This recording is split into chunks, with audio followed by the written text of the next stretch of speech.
Welcome, everyone. Thank you all for joining us. Today, we're going to be presenting some of the work that we've done for the game Prologue GoWayback for player-owned productions. But before we go into any of the details, we first want to show off the game trailer.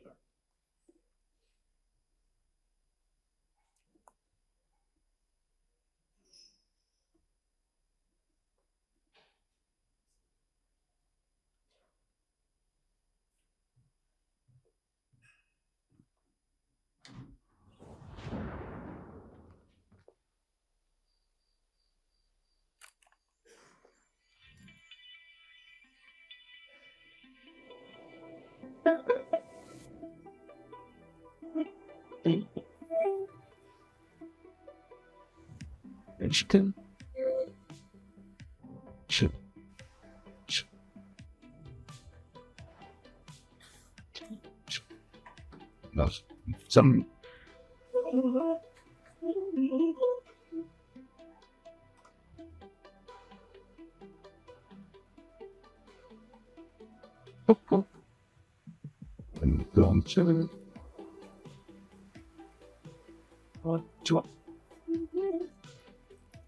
shit.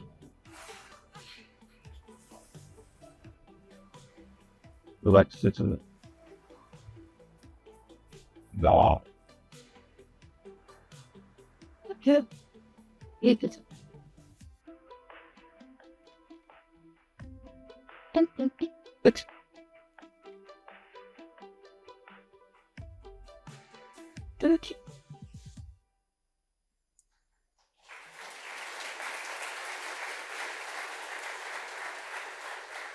All right, so as a quick introduction for ourselves, my name is Remco van der Ven, this is Michael van Berg, my colleague. We have been working as technical artists at Player-Unknown Productions for the last couple of years.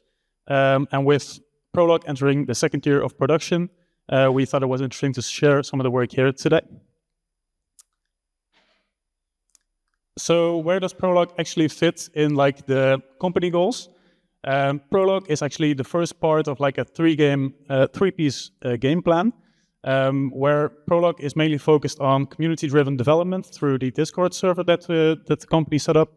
It is seen as a project, a constantly developing project,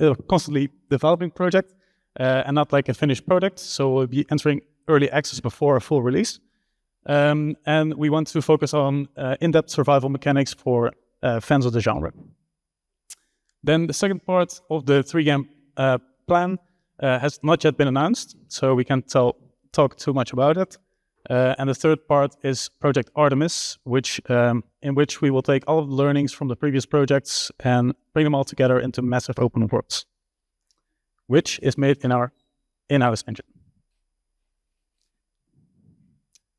All right, so as part of the early experiments, this is like the visual experiments that we did.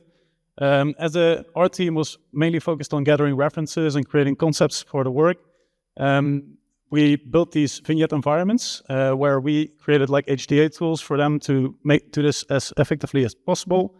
And this will turn out to be like our visual target for the Prologue early access down the line. So here you see a more technical demo that we did instead of Unreal. It was more in like the experimental phase of the project, where we were mainly focused on just creating like a large open world. At the time, it was more seen as like the bigger the better. So it was just like testing out the technology, and not so much thinking in limitations. Just check what works, try to do some testing, and see what works and what not. The focus was on like a single static map, so we weren't really looking into anything real time yet. There was no real gameplay in mind yet, so it should be really considered as a technical demo and not really a game in itself. We did, however, want to have like a weather system, as you can see here, in its most basic form. So we want to have a clear sky version and a cloudy weather version. And all of this work is seen as a stepping stone towards the Prologue early access, and to see what we want to include in that first version of the game. At the time, the team was only a few team members, so the focus on ML at this point was very limited, and we were only using existing techniques, as I just mentioned. ML was something that was added to the project further down the line. All right, so After all this experimentation, we went on to a more final brief, where we focused on creating a 64 kilometer squared terrain, so 8 by 8, which should be different with each playthrough. This would be done through using machine learning to generate the height map that we are going to be using. We were focusing on creating a survival game, which should be hard but fair, which is something that is in line with the company vision. The team wants to have a high degree of art directability in the process of developing the terrain. So that meant that when we were working on some of the machine learning techniques, we had to work on quick iterations and actually be able to get the input from and the feedback from the team out of there during the play sessions and actually apply it in new iterations of the agent.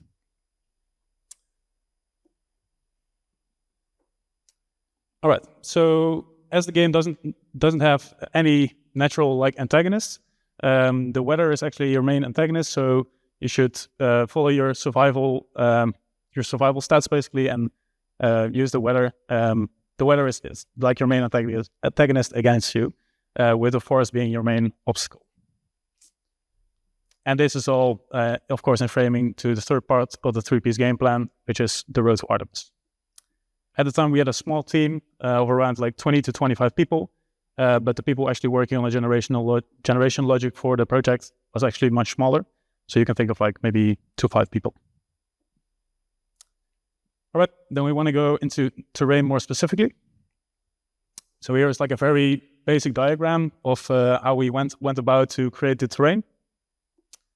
We have our first step of collecting real-world data.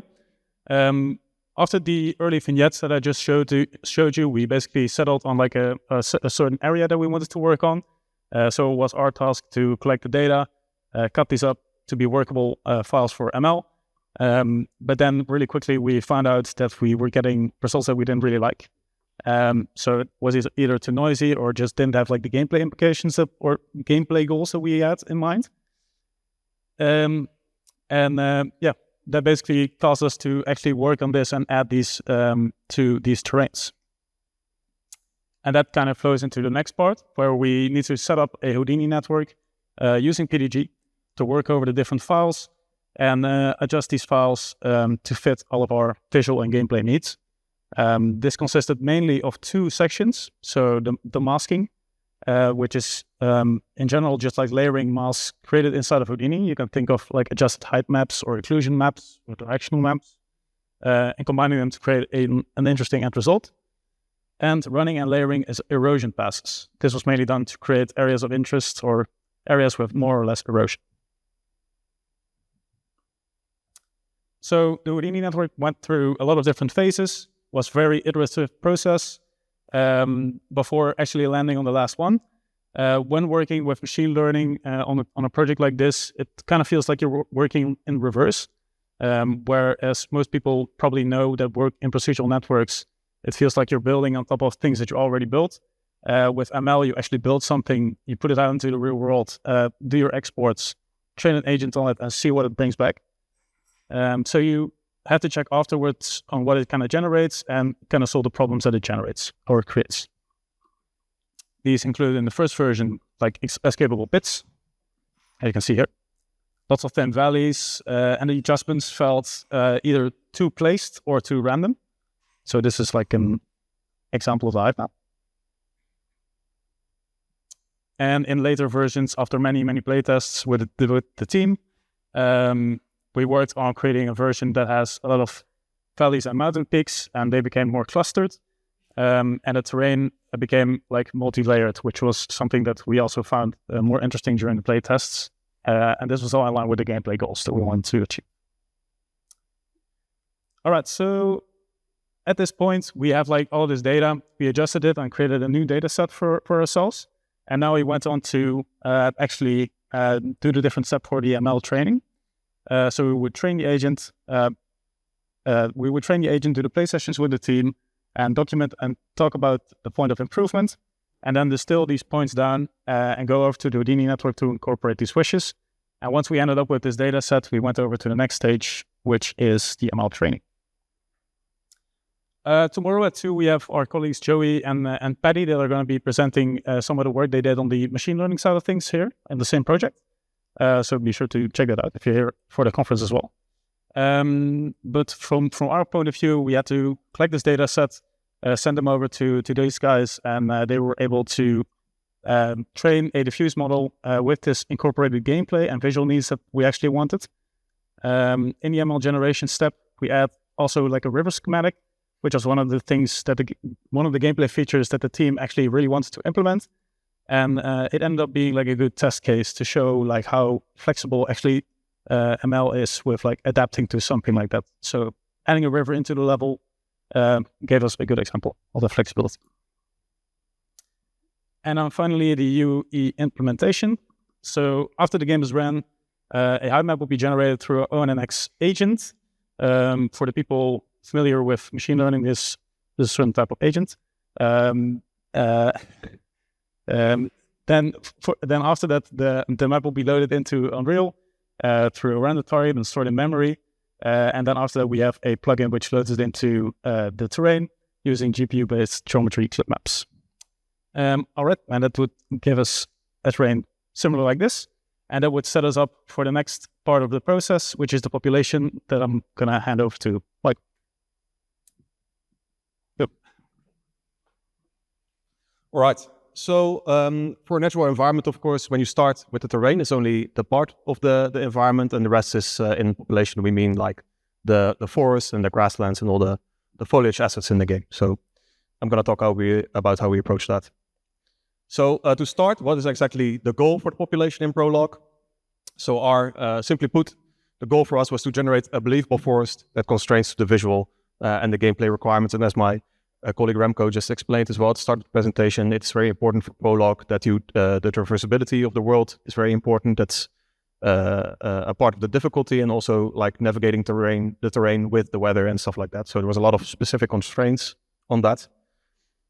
We need to do it in the packaged game. So all this stuff, also the machine learning agent, it all has to run in the game, not on the cloud or anything like that. So every time the player runs the game, the entire level needs to be different.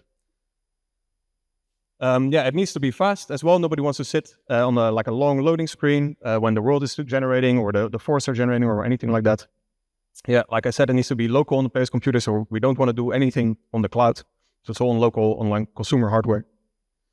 And because there's this large variety of ML-generated maps that we don't really control too much, what is the end result? It needs to be, whatever we come up with for the population needs to be resilient enough to be able to run hands-off on the end user's hardware and be fast enough to, to be quick. Yeah, so you don't have to wait. So the initial plan was we use Houdini to generate a bunch of data. So a lot of apiotic data. I'll go into a little bit more detail after this slide. And also instance locations. And then we would encode those point clouds basically into a machine learning agent and deploy that in the game. And then have the agent come up with basically all the instance locations. So a little bit into detail. So we actually did a prototype for, at least on the Houdini side of this stuff. So we wanted to generate all that apiotic data, temperature, moisture, all that stuff to describe where instances could spawn. And we came up with a couple systems that generate these like texture maps based on a tiled landscape. And then we used PDG to like batch generate a bunch of files locally on disk, because we needed all this data to be able to train like a machine learning agent. Then we would take all this data still in Houdini as well and generate a bunch of like point clouds with all the instance locations. And also in the earlier experiment that was actually in the game, we were using a thing from the Matrix demo from Unreal at the time. It's called the rule processor, and you could load in these point clouds and spawn them in the game. And then the idea was to train an ML agent on this generated data and deploy that in the game, and then hopefully it would work. As you probably can tell, in the reality that didn't happen. So on this like a big network that we were building in Houdini to generate all these different biomes and batch generate all this stuff, creating all the logic for the procedural system became a real bottleneck. Preventing the game from taking shape. So it was really early in development still. We were trying to figure out actually what is Prologue, what is the player going to do? How does it actually need to look like? And that was like, it was slowing us down. Also, our colleagues in the ML department, they were busy with one of our other projects as well at the studio, and they had a really high, big workload. So the agent creation actually started to look unfeasible. So around this time, when all this kind of is taking place, Unreal releases PCG. So we switch over to that, and we try to generate all the locations on the fly, just with procedural logic in PCG, in Unreal. But really, it is the same problem as the first point that I just told you about.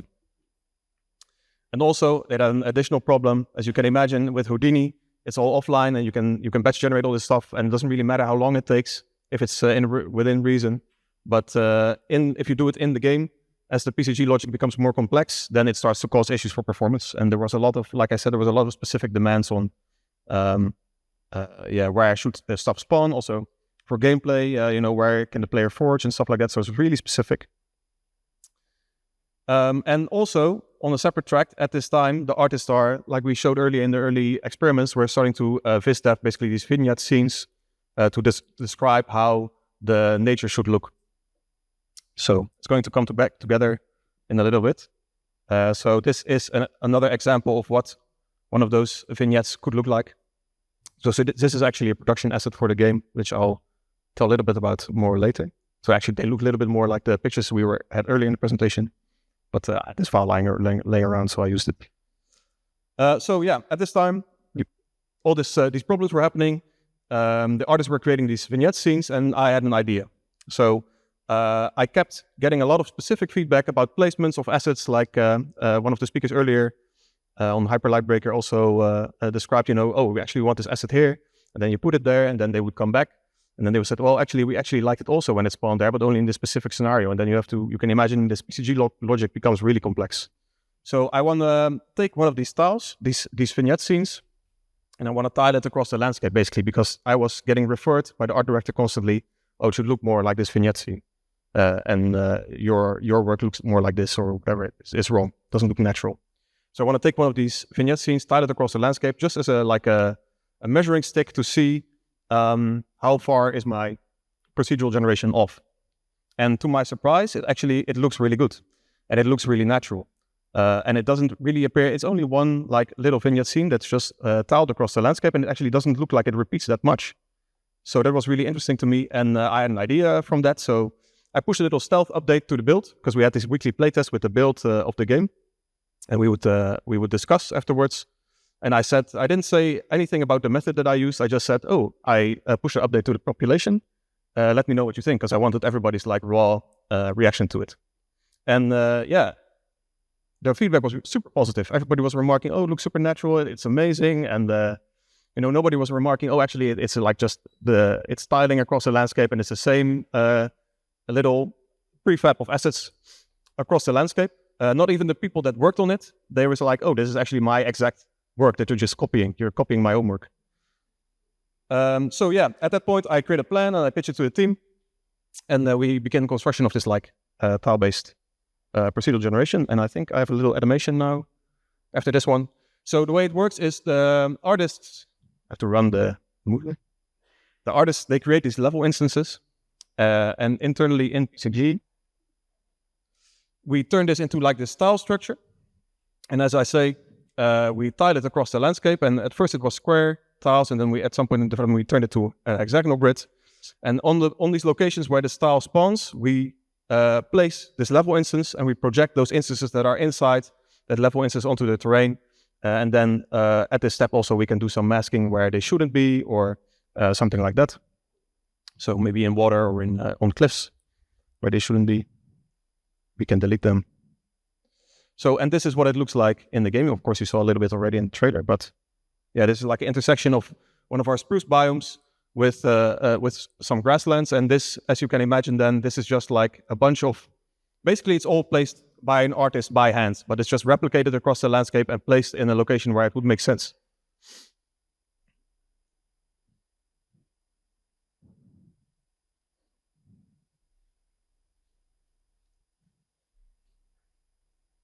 So in the editor then, you can see from the player point of view, and then moving upwards,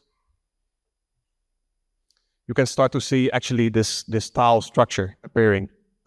Most people don't even recognize it. They just think, oh, it's a clearing of some kind. But actually, you can see where these trees are younger. You can actually see the imprint of this hexagonal grid, right? We've got some procedural stuff, some flavor on top for blending and stuff like that. But really, this bird's eye view, the player won't ever really see. So it's really a non-issue that you can kind of see this structure. So a little bit more specifically about the technical implementation. So of course, we start with a ML-generated height map. Then we have a shader that generates a bunch of render targets about like where the biome should spawn, what if there is mud somewhere, or where the rivers are, where the grasslands are, stuff like that. And then we take those that data and we project it basically onto this hexagonal grid that we have. So we know what every tile can know, every hex tile can know. Okay, what biome am I? What is the forest density in my tile? We can take some of those properties like forest density as well, and we don't have to sample them then per instance, but we can sample them on the hexagonal grid, and we can propagate, for instance, it's a 50% density of a forest, and we can propagate that quality down to every instance that is inside the tile, and then we can save on like some texture samples like that, and we can say, okay, well, it's a 50% density, so we can say, okay, 50% chance to call any asset in the tile, for instance. And then once we place all the instances in the level, we can say, okay, we'll do some specific masking on the instance level for cliffs, rivers, mud, stuff like that. And then technically, how does it kind of work? So it's all running, as I said, with PCG in Unreal. We have some compute shaders now with the new HOSL node as well. And first in the branch, basically once the ML map is generated and all the masks are ready, we use this graph to generate basically an entire hexagonal grid for the entire level, and that describes where each tile should spawn, what the internal properties are, like I said. And then inside we have basically two separate graphs that one is generating all the large assets for the level, so all the trees and the rocks that you're always going to see, they're going to be loaded at the start of the game. Then you have basically this smaller tile, or the size of the tile is actually the same, but I mean it's a smaller assets inside that you will only see when you get up close, and this generates at runtime as the player moves through the world. But they actually they sample the same hexagonal grid, and these level instances are set up, and I'll show you in the next slide actually, in a way where they fit into each other. Oh, that's the wrong way. So in terms of workflow, artists create levels, and we use like an editor utility widget that's modified from the Electric Dreams demo from Unreal, basically to convert that asset to like a PCG settings asset, it's called, which is basically like a point cloud with some extra settings. And we can put those point clouds into basically these data tables that just describe per biome. So DT, EB is like EP is like European beach. And then there's like two data tables. One is for the large tiles, as I said, and one is for like the runtime generating small tiles. We describe all those data tables on the specific locations in the biome. So we generate the hexagonal grid and we say, okay, well, then we have this tile here, this tile here, this tile here. And then you have these level instances that are made by the artist that get placed on those locations. And you can see basically these two levels, they fit on top of each other. So we don't have to do anything of like intersection analysis or anything like that. We spawn all the large foliage, and then once you get close, it's basically like kind of an LOD. You can spawn all the roots and the saplings that you won't see from far away. And then, yeah, this is what it looks like in the game. And then, kind of in conclusion, there's a little bit of learning from this, I hope at least. So one of the pros that we really had from this game, or from this approach, is like direct art directability. As a lot of people probably here know, with procedural systems, it can be really difficult sometimes to describe specific artistic ideas into these systems, and it can be, I don't know, sometimes it feels like trying to fit like a square peg in a round hole. And with this approach, you can really say, okay, well, you can just make any change you want directly. And also, while we had this track of like artists viz-deving biomes, which is of course very valuable because you get to learn, okay, what is actually the game supposed to look like. It is also kind of a wasteful work because the work that they're doing isn't described or isn't translating directly to progress in the build. And this way you're kind of, in a way, democratizing the procedural generation of the game, where anybody on the team really can just make a tile or make a level and just see it placed in the game immediately. And then that way as well, if there's art feedback, they won't come to me, but they will come to the person that made the level. Also, as I said, there was like a bottleneck on the development of the game where this procedural logic was taking a lot of time and it was preventing the game from taking shape. Now there's not really a lot of extra work. If you want a new biome, we just describe a new mask and okay, a new tile needs to spawn here, and then we just make the tiles. And it's super easy to test out different ideas. So as I said, it's kind of democratizing the development in a way where somebody has an idea for the game. They don't have to come to me and then say, okay, well, actually we need to do it like this, and I have to make all the logic for it, and something that gets lost in translation as well. But it's just, oh, you want to try something out? Go do it. And also, like I said before, the procedural logic was tanking the performance once it got too complex. And now with this system, the performance is mostly like limited by the amount of instances that we spawn and not by the logic of the placement, because it's done by hand. And of course, there's cons as well. So the variety of the generation is limited by the number of tiles that we have. But I would argue actually with procedural generation as well, you can say, okay, we have an infinite variation with the procedural algorithm, but generally it's kind of infinitely the same as well. And I would say with this approach, it's easier to create more variety. Are we so good for time, by the way? Yeah. It's easier to create more variety and you get more bang for your buck, I would say, because people start to recognize patterns anyway. The problem as well is that you saw those masks. Some are quite fine. The tiles won't always conform to this underlying mask. So sometimes it will miss like a biome, or it won't interpret the mask correctly or exactly how you imagined it. So that's something we had to think about. We have to be a little bit more coarse with the biome designation and stuff like that. And also player may start to recognize like individual tiles. So if they play the game a lot, which is, I don't know if that's not a con, but it's a pro. But they might say, oh, well, actually, I'm not going to engage with the gameplay elements of the game anymore. I won't say like, oh, I see moss, so there should be mushrooms near here. I'll say, oh, well, actually, I identify here is tile number 42 or whatever, and there's always a mushroom near this stump. So that's something we need to be careful with. And also landmark copying can be an issue. So as I said, traversal in the game is very important. A player might think, okay, or they might make a mental note of like a location. Okay, well, I see these trees here in this format, and they might orient themselves based on that location, and then they start to move, and they see that actually that location again, and then they misjudge where they are. But I would argue actually for that point as well, it happens in real life. So, yeah. Yep. And as you saw the trailer before, Prologue is coming out in early access of this year. So if you're interested in seeing like what the company is up to and how the development is going, you can join the Discord server that is set up, as I mentioned. And if you're just interested in like machine learning and in game technology, then be sure to check the website for the research blogs that we post there every other month. So that's kind of a wrap for our presentation. Thank you.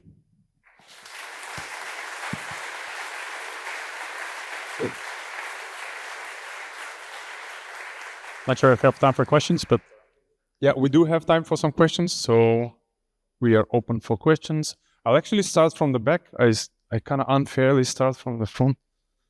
Okay, in the back. Okay. Thank you.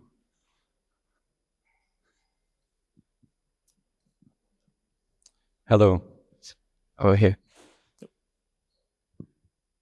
Very interesting talk. I was just wondering why you guys used ML erosion for this specific project. Are you guys just generating a landscape from scratch every single time you launch the game? Or, yeah, that's mostly my question. So the question is if we incorporate like the erosion into the agent, or if we do that like at runtime? Yeah, runtime. No, we at the moment at least we're doing like the main bulk of the erosion just inside of the training data as well. The ML agent is actually able to like solve some of the problems that might occur. So it's clever enough to like solve the problems that might happen and create, for example, rivers where it's more logical. Especially with the implementation of like the main river that I talked about, it's actually able to create like some sort of sub rivers or like drainage networks from mountains and stuff. So, yeah. Okay, thank you. Also, was wondering about the landscape proxy seams. How did you fix that with ML erosion? The landscape what? Sorry? The proxy seams. Because when you have some erosion onto a big landscape, then sometimes we get those seams. I can't hear your question, sorry. Oh, sorry. So I meant when you sometimes generate some erosion onto a landscape with like different tiles and stuff, you can get some offsets in the seams in Unreal. Yeah, but like the entire level itself is just like from the agent is like one single level. So it's generating this level as a whole. So it's not split up into different tiles at the moment. Okay. So it's a one big tile. Sorry. Thank you. I can't thank you. Oh, thank you. Hiya, I was wondering how many tiles you found you needed per biome to stop it looking like it was repeating, and if you found you needed to have like transition tiles between biomes, or did you just have them cut from one biome to another?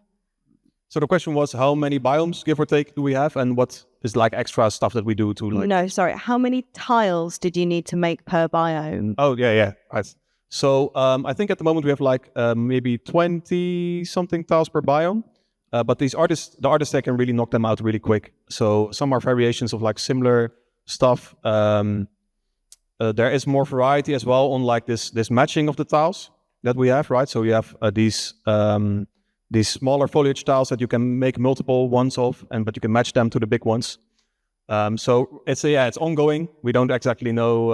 It's determined by the playtest as well. Nobody has remarked yet, like, oh, I actually see this tile is repeating. Nobody's remarked about this tiling nature at all. So I think that's a big plus.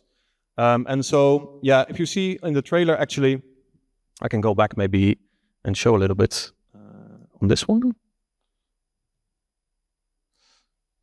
See if you can see a little bit. Yeah, it's a little bit difficult to see, but we do have blending basically like back here, where the forest is orange. So that's the European beach. Oh, maybe actually this picture. It's good. Down here, there's this European beach, and you can actually see a couple spruce trees in there. Yeah, maybe back there it's a little bit difficult to see.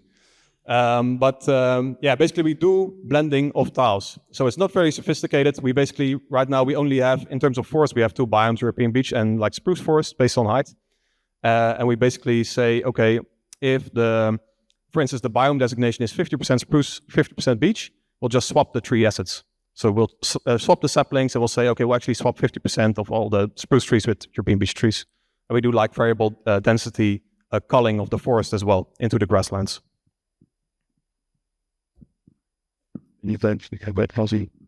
Hi.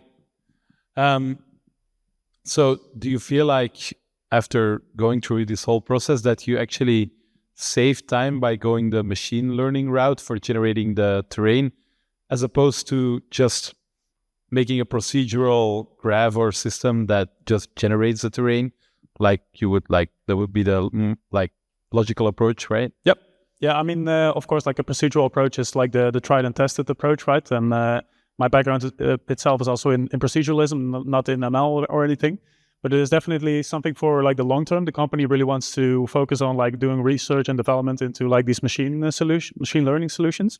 So spending more time on that and trying to get those learnings from these early projects is actually their main focus. So it's not really about, it's probably, you will probably get like a better result if you have like a single map and you have to do that procedurally, then it's most likely going to be better. But if you have all of these randomly generated worlds, then they're willing to take the gamble and just put a lot of effort into trying to get that working. All right, so it's an investment. Yep. All right, thanks.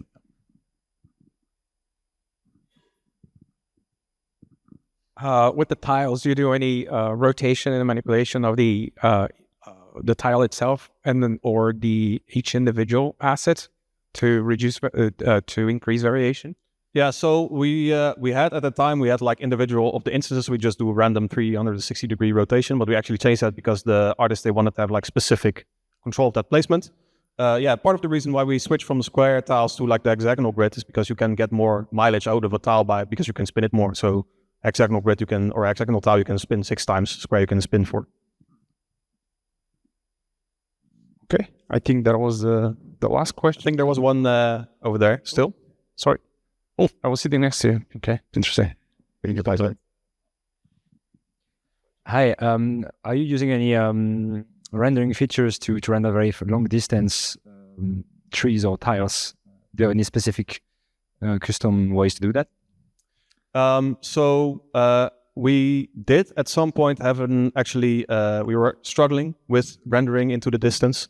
And we had made this prototype, which kind of was made obsolete by a rendering engineer helping us.